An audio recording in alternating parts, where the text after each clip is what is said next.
প্রিয়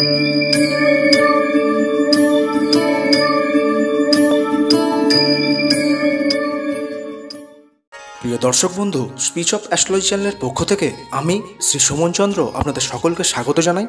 আজকের এই ভিডিওটি অবশ্যই একটি গুরুত্বপূর্ণ ভিডিওটিতে আপনারা জানবেন 14ই এপ্রিল 2024 সূর্যের উচ্চ রাশি মেষ রাশিতে গমনের ফলে আপনাদের জীবনে কী ধরনের ফলাফল আপনারা পেতে চলেছেন। মাইথোলজি বা পুরাণ অনুসারে সান অর্থাৎ সূর্য গ্রহকে রাজা হিসাবে আখ্যা দেওয়া হয়েছে। সূর্যকে এক্ষেত্রে সব গ্রহদের থেকে শ্রেষ্ঠত্বের উপাধিতেই রাখা হয়েছে। বাকি গ্রহেরা সূর্য থেকে সৃষ্টি সৌরজগতেই বিচরণ করে থাকেন। ভৌগোলিক ব্যাখ্যায় সূর্যকে স্থির একটি নক্ষত্র বলা হলেও জ্যোতিষশাস্ত্রে 9টি গ্রহের মধ্যে সূর্য একটি অন্যতম গ্রহ হিসাবেই জানা হয়ে থাকে। সূর্যের অত্যাধিক তেজের কারণে সূর্যকে পাপ গ্রহ বা ক্রূর গ্রহ হিসাবেও জানা গিয়ে থাকে। রাশিচক্রের 12টি রাশির মধ্যে সিংহ রাশির মালিক হিসাবেও সূর্যগ্রহকেই জানা যায়। ন্যাচারালভাবে সূর্য রাজ্য, রাজনীতি, আভিজাত্য, নাম, যশ, সম্মান, খ্যাতি, প্রতিপত্তি কিংবা কোনো উচ্চপদস্থ সরকারি চাকুরির কারক গ্রহ হয়ে থাকেন। মানুষের দেহে সূর্যকে মাথা ও আত্মার কারক গ্রহ হিসাবেও জানা যায়। ব্যক্তিগত দিকে সূর্যকে একজন রাজকীয় ক্রূর ব্যক্তিত্বের মধ্যবয়সী যুবক হিসাবেও জানা গিয়ে থাকে। তো দর্শক বন্ধু, 14ই এপ্রিল সূর্যের উচ্চ রাশি মেষে এই মহাসঞ্চার তার অবস্থান ও দৃষ্টি সাপেক্ষে কর্কট লগ্ন, কর্কট রাশি, ক্যান্সার সাইনের জাতক জাতিকাদের কী ধরনের ফলাফল দিতে চলেছেন এবার সেই বিষয়ে আলোচনায় আসা যাক। কর্কট লগ্ন বা কর্কট রাশির জাতক জাতিকাদের ক্ষেত্রে সূর্য কর্কট সাপেক্ষে দ্বিতীয় ভাব অর্থাৎ সিংহ রাশির অধিপতি।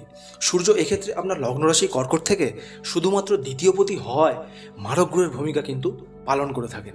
তো 14ই এপ্রিল আপনার মারক গ্রহ সূর্য লগ্ন রাশি কর্কট সাপেক্ষে দশম ভাব কর্মস্থান মেষ রাশিতে এসে উচ্চস্থ হচ্ছেন। শাস্ত্রমতে এই দশম ভাবে সূর্য কিন্তু দিগ্বল প্রাপ্ত হন এবং শুভফল দিয়ে থাকেন।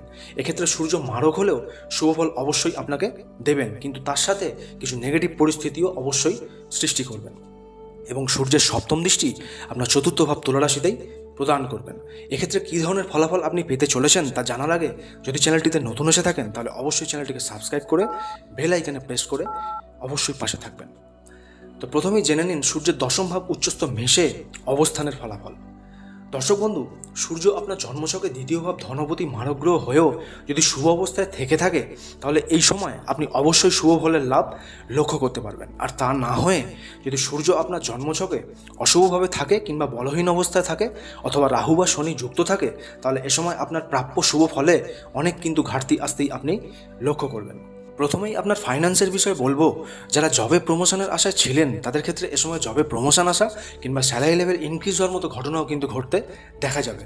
যেহেতু সূর্য আপনার ফাইন্যান্সের ঘরের অধিপতি হয়ে দশম স্থানে অর্থাৎ মেষে উচ্চস্থ অবস্থায় কেন্দ্রস্থ হয়ে দিগ্বলপ্রাপ্ত হয়েছেন। এ সময় কর্মক্ষেত্রে নাম যশের বৃদ্ধি হবে, নতুন কোনো অপরচুনিটি আপনারা পাবেন। যারা কোনো চাকুরির পরীক্ষা এতদিন ধরে দিচ্ছেন তারা এ সময় সেটা পেতে দেখতে পারেন।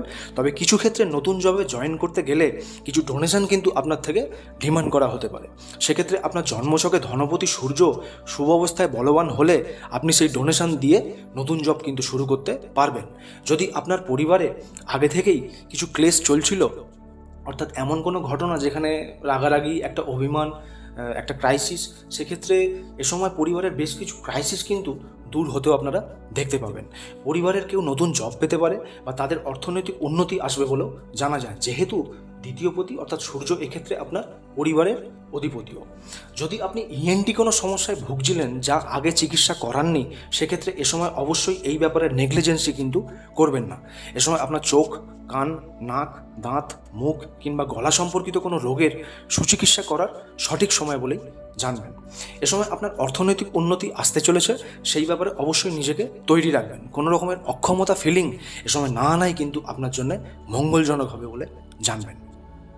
এবার জেনে নিন সূর্যের সপ্তম দৃষ্টির ফলাফল।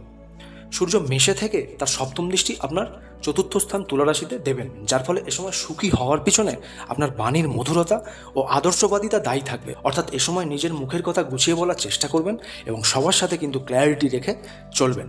যারা বাড়ি, ফ্ল্যাট বা গাড়ি কেনার জন্য এতদিন চিন্তা করছিলেন তারা এ সময় সেই শুভ কাজে হাত দিলে অবশ্যই কিন্তু তাতে সাকসেস পাবেন। এ সময় আপনার বন্ধুমহল অবশ্যই মজবুত হবে। এছাড়াও বন্ধুদের থেকে কিছু সাহায্য কিন্তু আপনাকে পেতে অবশ্যই দেখা যাবে। তো তো কর্কট লগ্ন রাশির দর্শক বন্ধু, যদি এই সূর্য আপনার জন্মকালীন ছকে দ্বিতীয়পতি মারক গ্রহ হয়ে এই দুটি অশুভ স্থান অষ্টমে কিংবা দ্বাদশে থেকে থাকে, তাহলে এ সময় দশমভাবে সূর্যের উচ্চস্থ হওয়াতেও বেশ কিছু অর্থনৈতিক গোলযোগ এবং পরিবারে মতানৈক্য হওয়ার মতো ঘটনাও কিন্তু আপনি অবশ্যই দেখতে পাবেন। এক্ষেত্রে প্রতিকার হিসাবে প্রতিদিন ভগবান সূর্যদেবের সামনে জল অর্ঘ্য প্রদান করুন। এর সাথে ভগবান নারায়ণের পূজা ও নিজ গৃহে সত্যনারায়ণের ব্রত এ মাসে পালন করতে পারেন। প্রতিদিন স্নানের পর ভগবান শিবকে সাদা চন্দনে অভিষেক করুন। এছাড়াও কোনো দুস্থ মানুষকে গম, আটা কিংবা কাঠের কোনো বস্তু দান করলে আপনার অশুভ ফলে অবশ্যই ঘাটতি আপনি লক্ষ্য করতে পারবেন। তো দর্শক বন্ধু, ভিডিওটি ভালো লাগলে অবশ্যই চ্যানেলটি সাবস্ক্রাইব করতে ভুলবেন না এবং এই ধরনের ভিডিও আরও দেখার জন্য চ্যানেলটির বেল আইকনে প্রেস করে পাশে থাকবেন। দেখা হচ্ছে পরের ভিডিওতে। সকলে ভালো থাকবেন, সুস্থ থাকবেন। ধন্যবাদ।